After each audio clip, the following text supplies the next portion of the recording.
Que el Señor nos bendiga, que nos hace falta. A ver esto. Muy bien.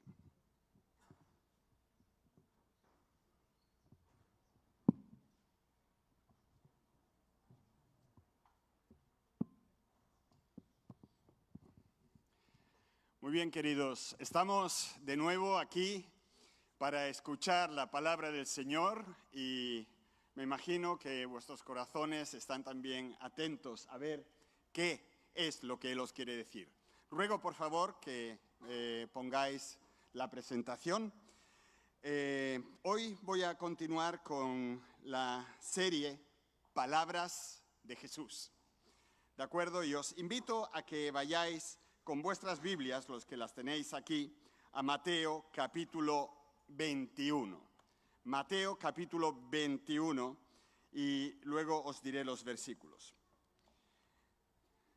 Hoy va de ocupas. Hoy va de ocupas.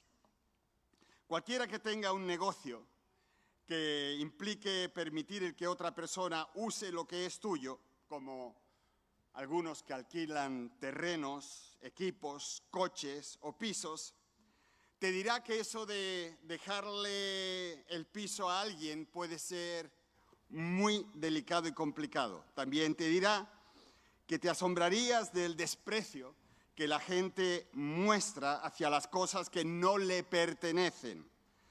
Las habitaciones de hotel pueden quedar destrozadas. A menudo los coches de alquiler se maltratan, se rompen cosas, se roban objetos.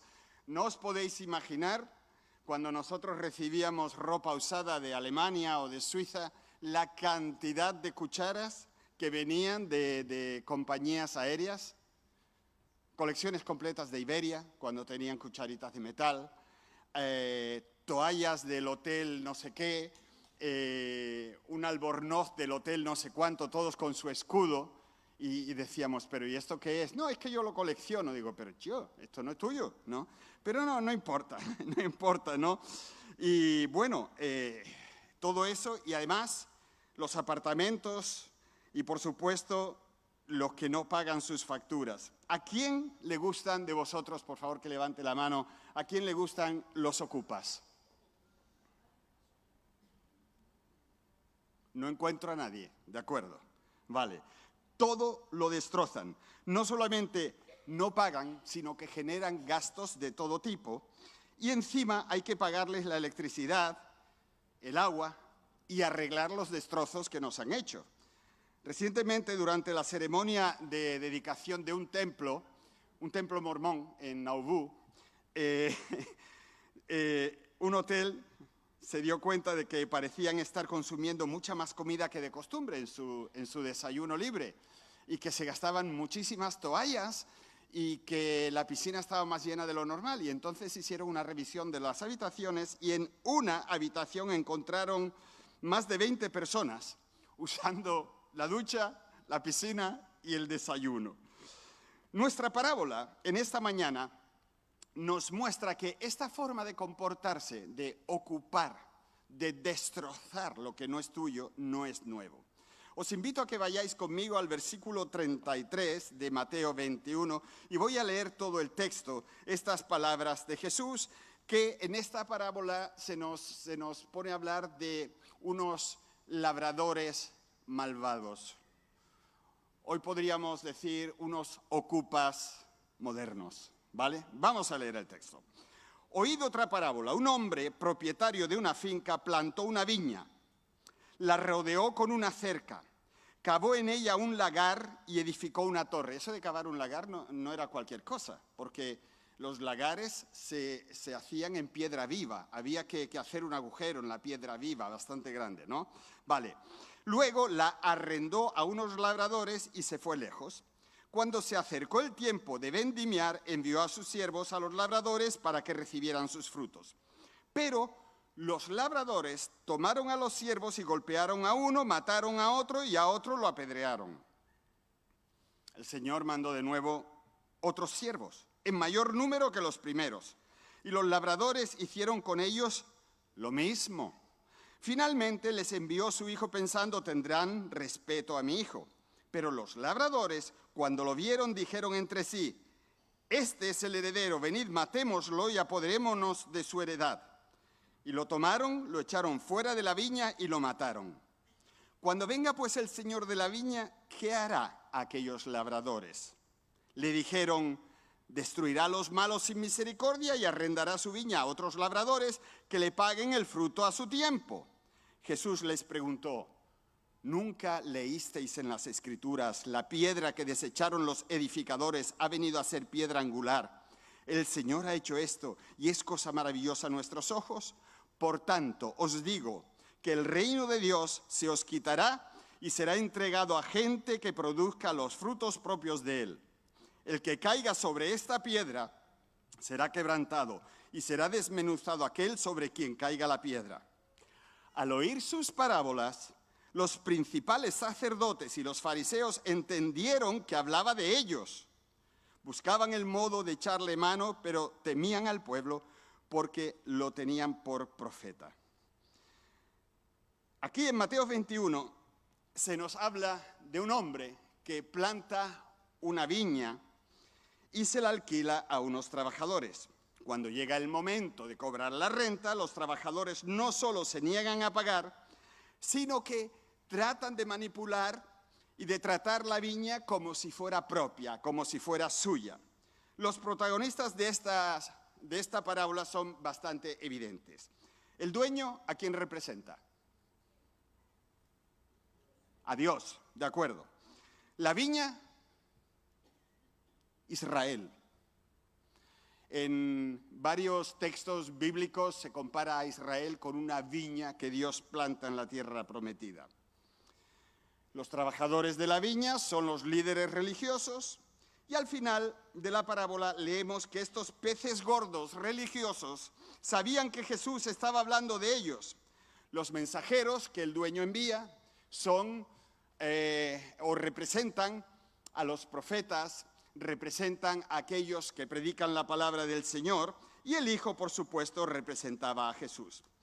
Y parece que, mirando el texto así, hay varias secciones, y vamos a verlas para luego sacar algunas lecciones personales. Vamos al versículo 33. Escuchad otra parábola. Había un terrateniente que plantó una viña, la rodeó de un muro, cavó en ella un lugar y construyó una torre vigía. Yo quiero que os fijéis en dos cosas. Primero, aquella viña no era pública. Aquella viña le pertenecía al Señor. Él compró la tierra, plantó las vides, puso un muro alrededor, construyó el lagar y puso una torre de vigilancia en la viña para protección. La viña pertenecía al que la plantó, cuidó, al que definitivamente la creó. A lo largo del Antiguo Testamento se nos recuerda que Dios estableció la nación de Israel, y en el libro de Deuteronomio capítulo 7 Dios dice a los israelitas: el Señor no puso su afecto en vosotros, ni os eligió porque fuerais más numerosos que los demás pueblos, pues erais el más pequeño de todos los pueblos, pero porque el Señor os amó y cumplió el juramento que hizo a vuestros antepasados, os sacó con mano poderosa y os rescató del país de la esclavitud, del poder del faraón, rey de Egipto. Dios creó, Dios plantó a Israel su viña. Comenzó con Abraham y se dispuso a crear un pueblo especial, apartado únicamente, exclusivamente para él. Era su pueblo y los creó para que le dieran a Dios honor, para que glorificaran a Dios. Dios quería utilizar a Israel para mostrar su misericordia y su gracia al mundo entero. Israel debía de ser un pueblo de sacerdotes que testificaran a todo el mundo la grandeza, la realidad, el amor y el cuidado de Dios. Pero no se trata aquí solo de Israel, porque en el libro de Efesios, capítulo 1, Pablo dice a los cristianos: hace mucho tiempo, incluso antes de hacer el mundo, Dios nos amó y eligió en Cristo para que fuéramos santos e inmaculados a sus ojos. Su plan inmutable ha sido siempre adoptarnos en su propia familia, trayéndonos así por medio de Jesucristo, y esto le complace sobremanera. Por eso alabamos a Dios por la bondad que ha derramado sobre nosotros, porque pertenecemos a su amado Hijo. Entonces, queridos, hay decenas de versículos como estos en todo el Antiguo Testamento y el Nuevo Testamento que nos recuerdan que somos creyentes gracias a la acción misericordiosa de Dios y no debido a nuestra propia bondad. Le debemos nuestra vida física y espiritual a Él. Y lo que también vemos aquí, lo que hay que ver es que el dueño dio lo que le pertenecía a Él, lo puso en mano de los arrendatarios para que lo disfrutaran. Les dio un viñedo listo para producir, todo fue provisto, todo lo que tenían que hacer era recoger la cosecha. A estos trabajadores se les dio la oportunidad de tener una vida relajada, bastante buena. Lo mismo, queridos, puede decirse de Israel. Fueron sacados de Egipto, fueron protegidos por los milagros de Dios. Yo no sé si sois conscientes de que el Señor los cuidó en el desierto, los cuidó atravesando el mar, les dio un hogar propio, estableció un sistema de gobierno, le dio leyes, los rodeó de un vallado de protección. Y lo mismo es cierto para ti y para mí. Dios ha provisto lo que necesitamos. Nos ha dado vida, nos ha dado provisiones para salir adelante. Dios nos ha dado la capacidad de cuidar de nosotros mismos y nos ha dicho que para obtener su ayuda, todo lo que necesitamos hacer es dirigirnos a Él, pedirle a Él, administrar lo que Él ha puesto en nuestras manos. Él nos ha puesto a disposición una tremenda, una gran oportunidad. Se nos ha dado todo lo necesario como hombres y mujeres para una vida de gozo y plenitud. Incluso se nos ha dado todo lo que necesitamos para una vida más allá de la tumba. Depende de nosotros si apreciamos estas cosas o nos quejamos, si las usamos o abusamos de ellas. Queridos, la vida que Dios nos dio, la vida que Dios te dio a ti personalmente, es una gran oportunidad. Es una gran oportunidad. Vamos a dejar eso ahí. Mi vida es una gran oportunidad. El dueño de mi vida, el creador de mi existencia, el dueño de todo es Dios, no soy yo. Y así llegamos, amén, amén. Y así llegamos a hablar de una realidad alucinante. A pesar de esta gran oportunidad que se nos da, que se les dio a aquellas personas y a los que estaban a su cargo, aquella gente se rebeló. En lugar de ser agradecidos y receptivos con el dueño de la viña, trataron de robárselas. Nos estamos ocupando de ocupas al 100%. Queridos, mirad el mundo, por favor. Pensad un poquito en lo que nos rodea. El mundo es como un jardín expoliado. Totalmente. Las políticas de medio ambiente, tenemos que conservar, todo llega tarde. Hemos destrozado nuestro mundo. Pero la cuestión no es el mundo. ¿Tú qué puedes hacer con el mundo? Tu propia vida. Dios te dio la vida que tú vives. ¿Cuántas veces por tu propia desobediencia, por tu propia decisión, has hecho daño a tu vida? ¿Quién se ha hecho daño a sí mismo en más de una ocasión? Claro que sí. Expoliamos nuestra propia vida. Somos como ocupas que no le dan la gloria a aquel que se la merece, a aquel que nos está dando la vida. Y eso es una realidad alucinante. Imagínate que tú eres dueño de un piso muy bonito con vistas al mar, naturalmente en Torre del Mar, o como algunos dicen, en Vélez Costa. Supón que algunos amigos te vienen a visitar a esa zona y tú les dices que pueden utilizar tu piso libremente, gratuitamente. Ahora tú piensas, ese piso está completamente amueblado, los armarios están llenos de ropa y de alimentos, y les dijiste que podían usar lo que quisieran. Solo les pediste una cosa: cuando os vayáis, por favor, dejadlo todo limpito, ¿vale? No tenéis que reponer ropa, no tenéis que reponer comida, solo dejadme aquello limpio. Ahora, suponemos que vamos al apartamento después de que nuestros amigos se hayan ido y el lugar es lo que os enseñé. Un desastre. Platos sucios en el fregadero. ¿A quién le gustan platos sucios en el fregadero? Comida tirada por todas partes, ¿vale? El suelo lleno de pegotes que no sabes si es de comida o del perro que trajeron. Migas por todas partes, las mesas totalmente pringosas y naturalmente todo lleno de cucarachas, porque eso atrae a las cucarachas. ¿Cómo te sentirías? ¿Quién se alegraría? No, ¿verdad que no? Te enfadarías o algo muy parecido, y no digas que no, porque si no, no te lo creo.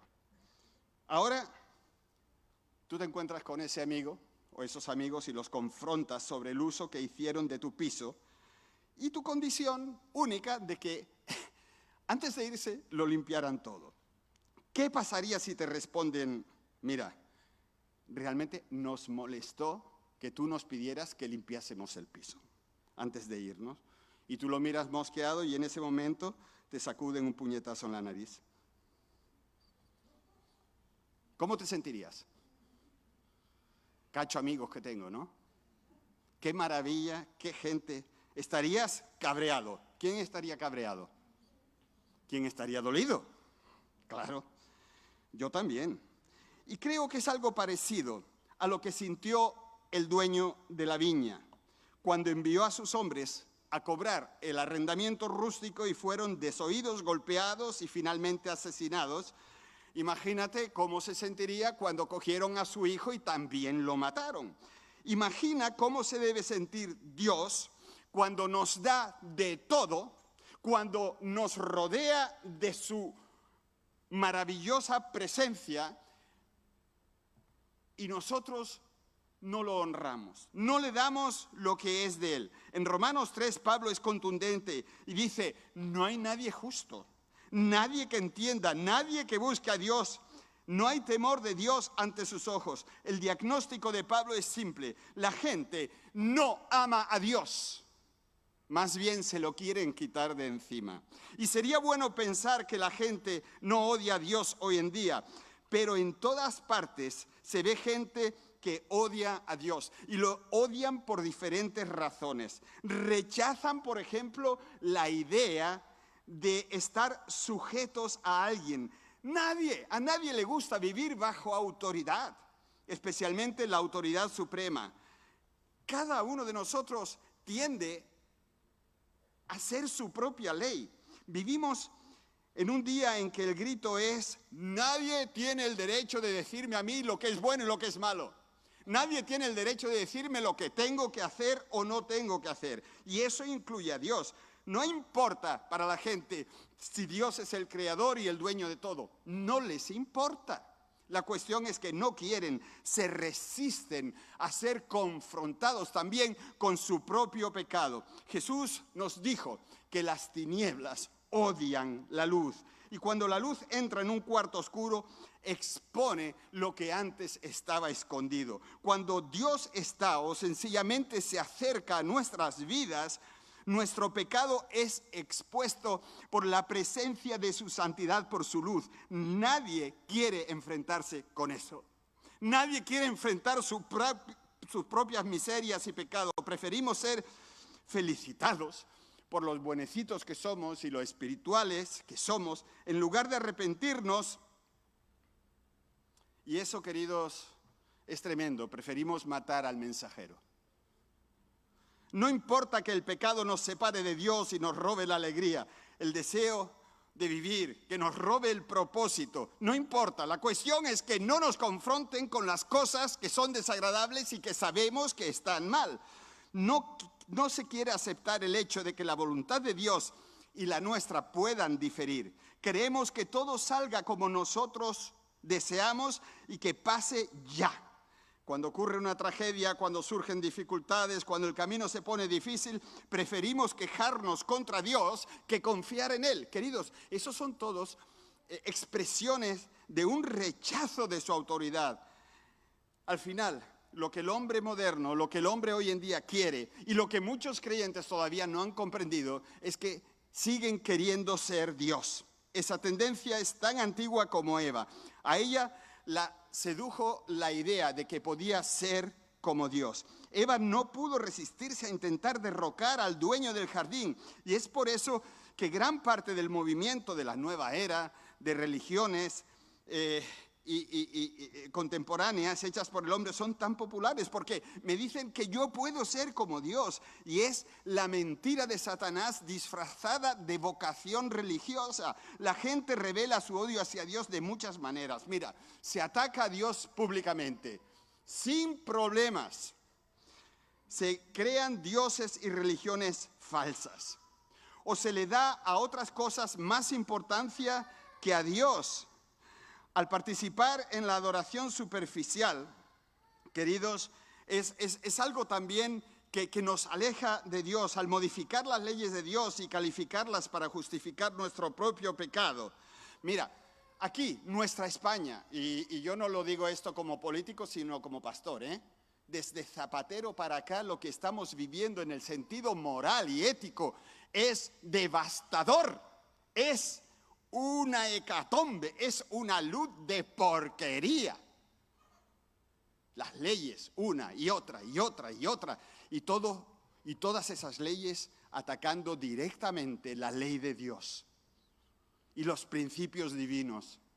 Yo la verdad, queridos, hoy es el día de votaciones y yo aquí no estoy haciendo propaganda, por favor. Y además la mayoría de vosotros no pueden ni votar, así que no pasa nada. Yo no entiendo que un cristiano pueda pensar de izquierdas, apoyar el partido que ha legalizado a los LGTBI, Q+, que ha autorizado la eutanasia, que ha autorizado el que los niños puedan ser destripados en el vientre de su madre, y que siguen adelante. Y cada vez son tan progresistas, pero no se dan cuenta de que progresan hacia un abismo tremendo. Estamos progresando hacia un abismo. Un país que presumía hace 40 años ser el más católico del mundo. Y no tenemos ya ni un valor escritural que sea realmente protegido por la ley. Si Isaías saliera a predicar ahí fuera, lo metían en la cárcel. A Jeremías lo deportarían. Y a Jesús lo volverían a crucificar.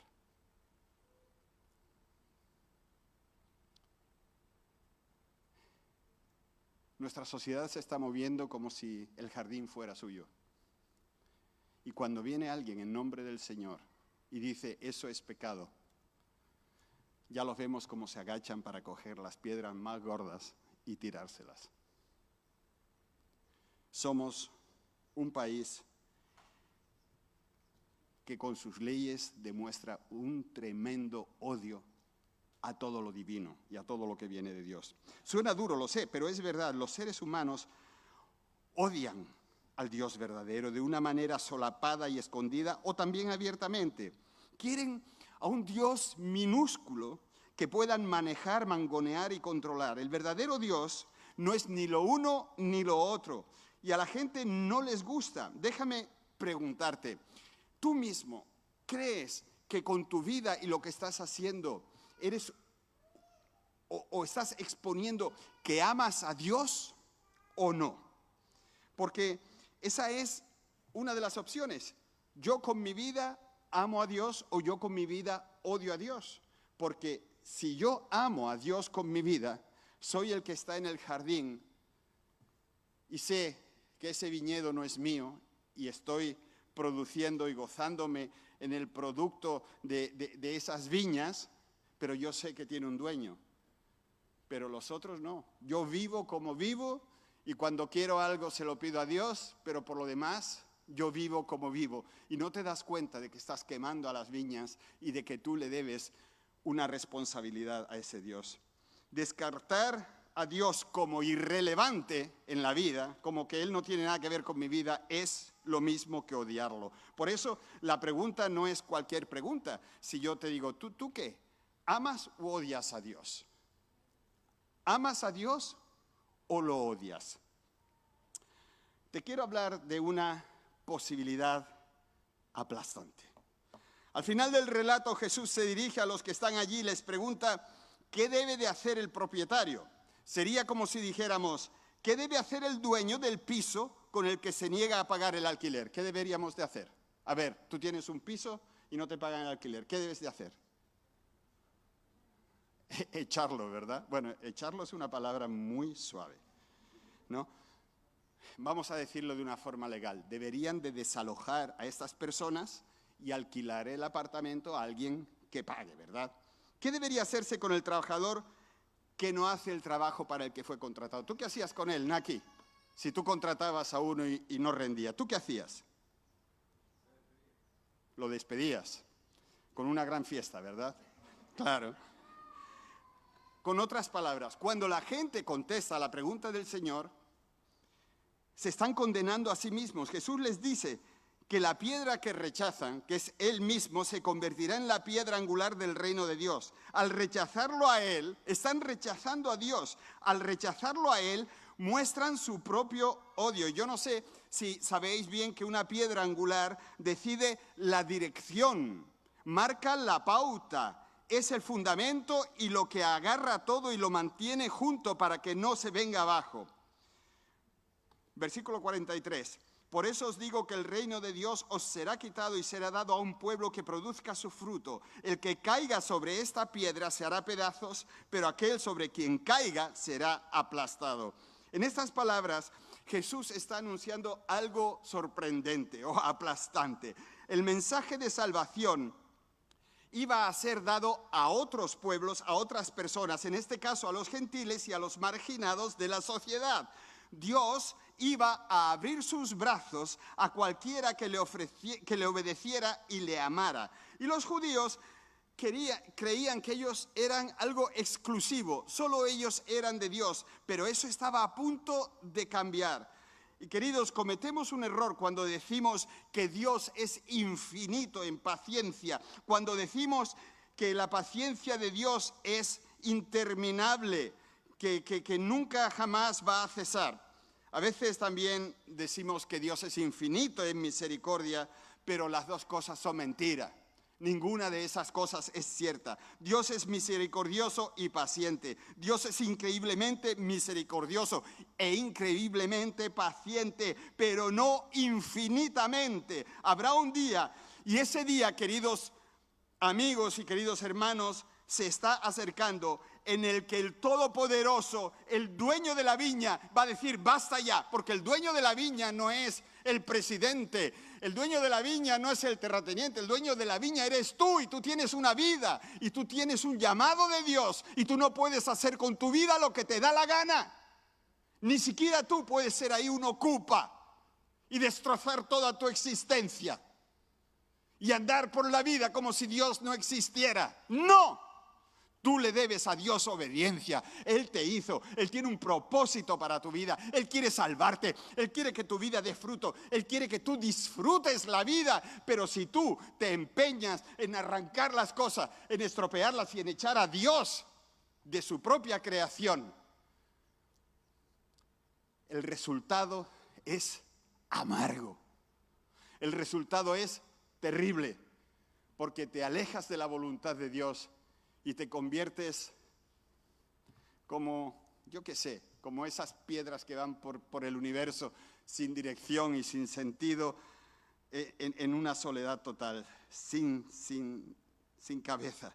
Mirad, Dios un día va a decir, basta ya está bien, hasta aquí hemos llegado. Por eso yo quiero despedirme de vosotros con algunas lecciones prácticas. Esa piedra en rojo, esa es la piedra angular, ¿verdad? Algunas lecciones prácticas. Y una vez más, esta es una parábola que para nosotros sería fácil descartar como si no tuviera ninguna relación con nuestras vidas. Bueno, por allí unas uvitas y por allá un campo y por allí un señor. ¿Qué tiene eso que ver conmigo? Pues tiene que ver todo con nosotros, absolutamente todo. Tiene mucha relevancia para tu vida. Escudriñando, mirando mi corazón esta semana, se me ocurrieron 4 cosas que tú y yo debemos de llevarnos de este pasaje. Primero, mira, nunca debemos de olvidar que somos trabajadores en el campo de Dios y no viceversa. Por mucho que me gustaría pensar que Dios existe para satisfacer mis necesidades, con eso te equivocas. Dios no está ahí para satisfacer tus necesidades. Tú estás ahí para servir a Dios. Tú existes para servir a Dios. Y si tú crees que si ayunas, oras, comandas, diriges, haces cualquier cosa para que Dios te dé estás equivocada, estás equivocado. Dios no está ahí para servirte a ti. Tú estás ahí para servir a Dios. Él puede satisfacer tus necesidades si eres su hijo, pero sigues sirviéndolo a Él. Él es el Señor, no yo. Él manda, no yo. Él pone las reglas, no yo. Él decide, no yo. Él marca la pauta, no yo. Porque Él en su momento, querido, querida, en su momento va a pedirte el fruto de tu vida y el resultado de lo que has hecho con lo que Él te ha dado. En la Biblia vemos que hay personas a las que Dios le da muchísimo y hay personas a las que Dios le da menos. Pero tanto los que tienen poquito como los que tienen mucho tienen que afrontar la presencia del Señor en un momento que le pregunta: ¿y tú qué has hecho con lo que yo te he dado? ¿Tú qué has hecho con lo que yo te he dado? Tú me diste 5 y he producido 5. Ven, buen siervo y fiel, sobre poco has sido fiel, sobre mucho te pondré. Me diste 2 y yo te devuelvo 4. Fantástico. Me diste 1 y lo escondí porque tenía miedo. Fuera de aquí. Fuera de aquí. Y queridos, a veces actuamos como ocupas con nuestra vida. Y eso tiene un precio cuando venga el Señor. Cuando venga el Señor. Porque sí, la ley española protege al ocupa, ¿verdad?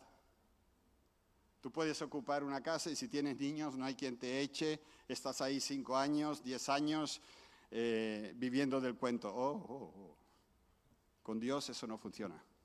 Tú tienes que presentarle los resultados al Señor de lo que ha sido tu vida. Eso es lo primero. Nosotros trabajamos para Él, no Él para nosotros. ¿De acuerdo? Entonces, yo en mi oración, yo no puedo declarar. Yo tengo que pedir humildemente. Debo ser consciente de que mi entendimiento no es igual al suyo. No debo pensar, sentir o actuar como si Dios no supiera lo que está haciendo. Él es el Rey, Él tiene todas las cartas. Mi trabajo es someterme a su señorío y obedecer sus mandamientos. Cuando leo sus mandamientos, no es mi tarea objetar o calificar, sino obedecer. Somos administradores de los dones de Dios, no los dueños. Somos administradores de los dones de Dios, no los dueños. Lo segundo que quiero que os llevéis a casa es que debemos de dar la bienvenida a aquellos que con amor tratan de pedirnos responsabilidades en lugar de atacarlos. Estas personas representan al Señor en nuestras vidas. Dios sigue enviándonos personas que nos dicen su palabra, sean profetas, maestros u otras personas que nos recuerdan que Dios está a la puerta y que quiere cobrar la renta dentro de poco. A esas personas hay que agradecerles ese ministerio. Estos profetas pueden venir en forma de las palabras de las Escrituras, pueden venir por medio de un amigo de confianza, por medio de los pastores. Estos mensajeros deben invitarnos a volver al Señor. Estas personas a veces confrontan nuestro pecado, a veces hasta nos hacen preguntas muy difíciles y a veces nos hacen enojar. Podemos atacarlos o considerarlos nuestros compañeros más queridos, la forma más amable y cercana que Dios tiene para hablarnos. Ayer estábamos en Trabuco, Villanueva del Trabuco, que tuvimos el culto allí en el punto de misión de Villanueva del Trabuco, y nos dimos cuenta que entre el momento en que Saúl cometió el pecado que le quitó el reino y el momento en que Dios hizo caer su juicio, pasan 38 años. Un Dios tremendamente misericordioso y que espera, pero que al final también pide las cuentas. Por eso debemos de dar la bienvenida a las personas que nos hablan de forma directa.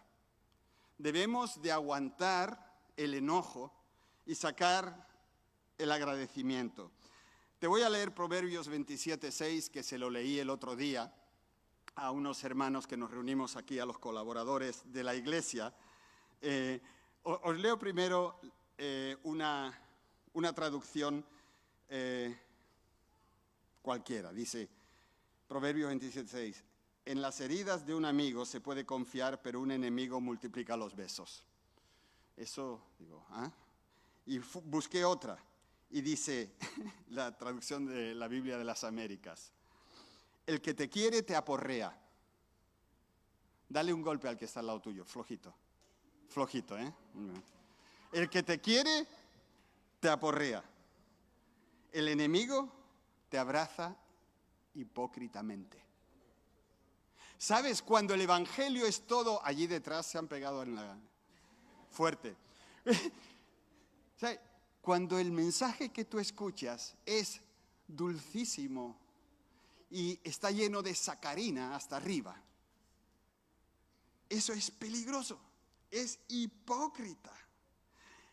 El buen amigo, el buen pastor, va a decirte, mira, tú estás tremendamente equivocada o equivocado. No debemos de rechazar a esas personas, sino apreciarlas y escucharlas. Bienvenida a los que nos envía Él y nos ponen a veces más rectos que una vela. Tercero, hermanos, debemos recordar que todo lo que no está edificado sobre el Señor es inestable, es una necedad. Jesús es la piedra angular ayuda a alinear las paredes y la piedra angular es la última piedra que sostiene un arco. La idea es simple, Jesús debe de ser o es la figura central en la vida. Si estás bien con Cristo, si lo estás siguiendo, si estás alineando tu vida por Él y con Él, entonces tu vida está en el curso correcto. Si no es así, la pared saldrá torcida y el muro se va a derrumbar o el arco quedará debilitado y acabará derrumbándose. Solo dale tiempo a una vida sin Cristo y los resultados son obvios. Es un desastre. Es una amargura, es una tristeza y tú tienes que obligarte a ti mismo, bajar tu cerviz, tu cabeza y hacer lo que Él dice, porque si no todo va a salir torcido y se te va a caer encima y te va a hacer daño a ti y a los que tú más quieres. Deja tu pecado, deja el camino equivocado, aférrate al Señor, porque es la única oportunidad que tú tienes aquí y en la eternidad. Mira, un piloto de avión debe de vigilar muy bien hacia dónde vuela.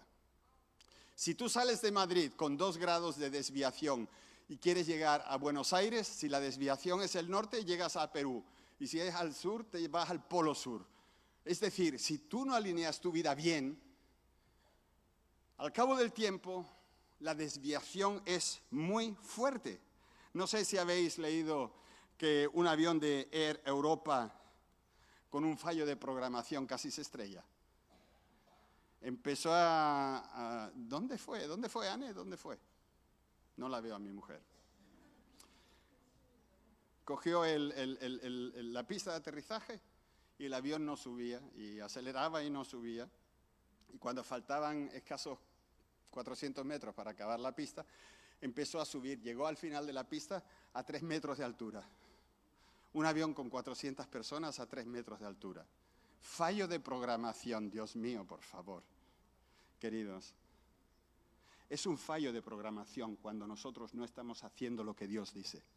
Quizás tú no estás notando ahora mismo las consecuencias, Pero cuando pase el tiempo, ya verás. No os unáis en yugo desigual con los infieles. Ah, pastor, él conocerá al Señor.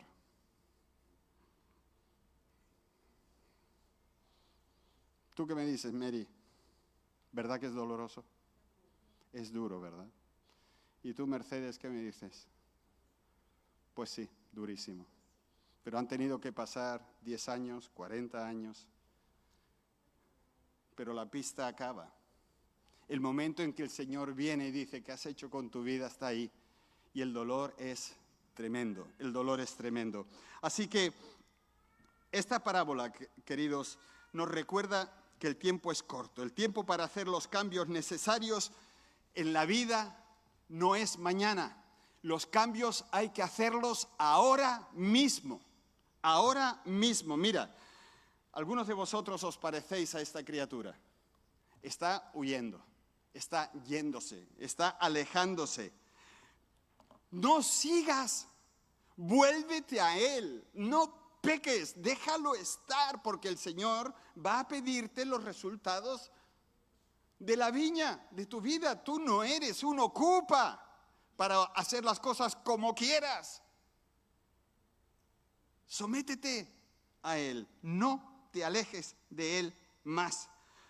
A veces, queridos, hay personas que piensan que la renta, ¿no? La renta, el alquiler que le debes a Dios es tan grande, tu pecado es tan abrumador que crees que tu situación es desesperada, pero el Señor te ofrece el perdón tan necesario, te ofrece un nuevo comienzo que tú necesitas, una nueva relación.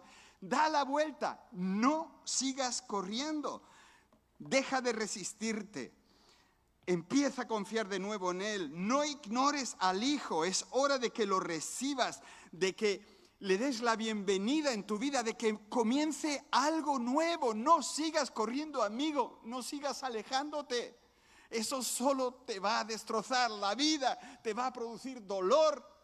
Quizás has estado media vida de ocupa con tu propia existencia. Déjalo estar. Tu vida es de Él. Entrégasela a Él. Y luego te quiero decir, algunos de nosotros ya hemos recibido una nueva vida. Nos estábamos ahogando y el Señor tiró de nosotros. Hemos sido perdonados, sabemos que ya no somos enemigos de Dios, por su gracia nos hemos convertido en sus amigos, pero cuando miramos alrededor de nuestra vida, vemos que quizás nos hayamos vuelto perezosos en nuestra mayordomía.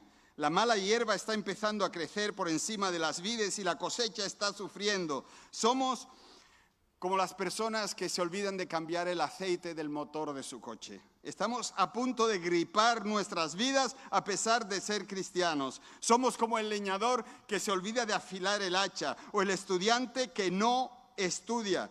Nuestras intenciones son buenas, pero nuestra eficacia ha disminuido porque nos hemos distraído y nos hemos dejado llevar por cualquier circunstancia.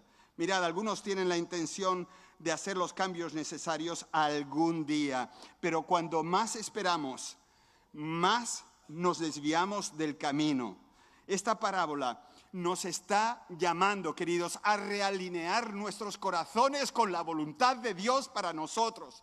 No somos nosotros los que ponemos el acento, no somos nosotros los que marcamos el camino, no somos nosotros los que dicen que es bueno y que es malo, lo que es pecado y lo que no. No somos nosotros, es el Señor. Es el Señor. Tal vez necesites llamar de nuevo al Señor, ponerte en tu casa en serio y decir: Señor, clamo a ti, hazlo de nuevo, dame esa oportunidad, Señor. Tal vez necesites desempolvar tu Biblia y volver a leerla diariamente. Tal vez es hora de que saques tiempo para orar. Tal vez tengas que dar ese paso y perdonar a esa persona que tú sabes que tienes que perdonar. Tal vez tienes que dar ese paso y pedir perdón a esa persona que tú sabes que tienes que pedir perdón. Tal vez tengas que darte cuenta de que estás casado. Tal vez tienes que darte cuenta de que eres padre o madre.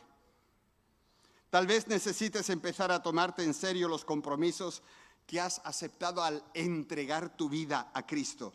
Tal vez necesites volver a hacer el culto familiar. Tal vez necesites volver a hacer el culto día a día, es decir, servir al Señor de una forma consciente cada día. Tal vez necesitas hacer un mayor esfuerzo para compartir el Evangelio con ese amigo que no conoce a Cristo.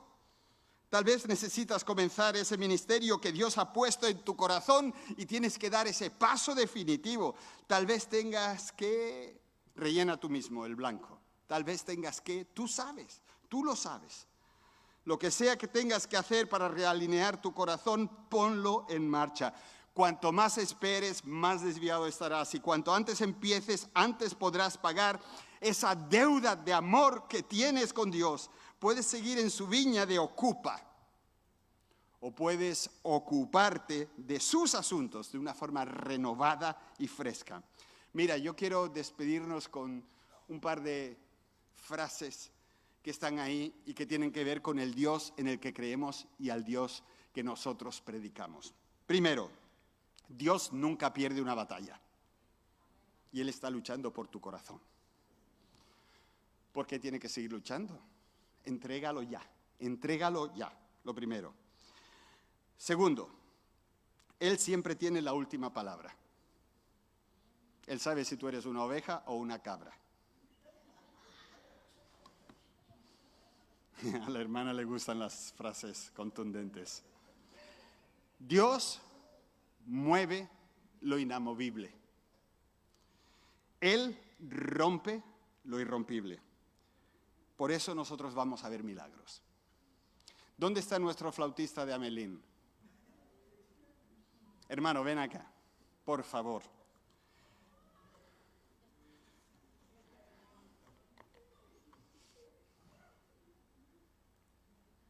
Yo aprecio muchísimo el don que el Señor le ha dado a nuestro hermano Alexi. Y yo le voy a pedir, cuando aparezca, hermano, toca lo que el Señor ponga en tu corazón y en tu flauta, ¿vale? Y lo que vamos nosotros a hacer, a ver esta niña de pantalones verdes. No se entera, ¿eh? Es igual. Vamos a escuchar la música de nuestro hermano y yo quiero hacer una invitación doble en esta mañana. Primero, los que quieran realinear su vida con Cristo. Es decir, yo tengo que tomar esa decisión y lo voy a hacer y lo voy a proclamar pasando aquí adelante. Pues, oye, pasa aquí adelante. Y los que quieran entregar su vida a Cristo y decir, yo sé que yo he sido un ocupa en mi propia vida y lo que yo quiero es que Jesús ocupe su lugar en mi vida, pues también le invito a pasar adelante. Mientras escuchamos esta melodía, por favor puedes comenzar, cerramos nuestros ojos, por favor, oremos al Señor y que pasen adelante aquellos que quieran testificar lo que acabo de deciros.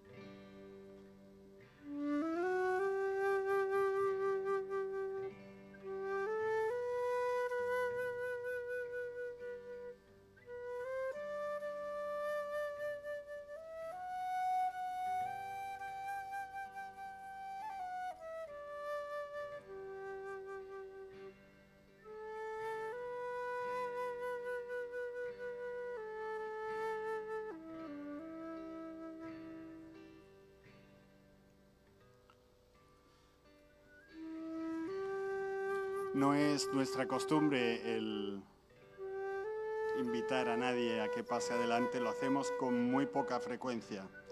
Así que aprovecha la oportunidad y abre tu corazón al Señor. Yo no sé lo que te trae adelante, pero yo sé que el Señor tiene algo para cada uno que se abre y que quiere decir, Señor, mira, aquí está la viña y yo quiero entregarte, Señor, lo que es tuyo, mi vida, mi amor, mi tiempo, tú lo sabes, Señor.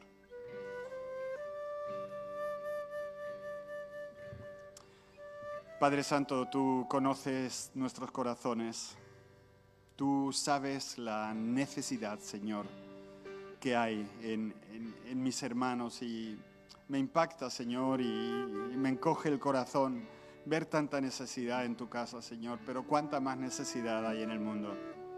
Yo quiero bendecir a estos hermanos, Señor, en tu nombre, pedirte que tú, Señor, toques sus vidas y las dirijas de la manera, Señor, que te glorifica a ti, de la forma que ellos saben que tienen que actuar, Señor, para alinearse contigo, con tu voluntad, con tus buenos pensamientos y buenos propósitos para ellos. Bendice a cada cual, Señor. Y si hay alguno aquí que está dando el paso primero de aceptarte como Señor y Salvador, yo te pido que tú lo cuides de una forma especial, Señor, y que tú lo guíes, como dices en el Salmo 23, a ese prado verde, a esas aguas frescas, Señor, que puedan experimentar lo que significa el perdón de los pecados y el ser parte de tu pueblo, Señor.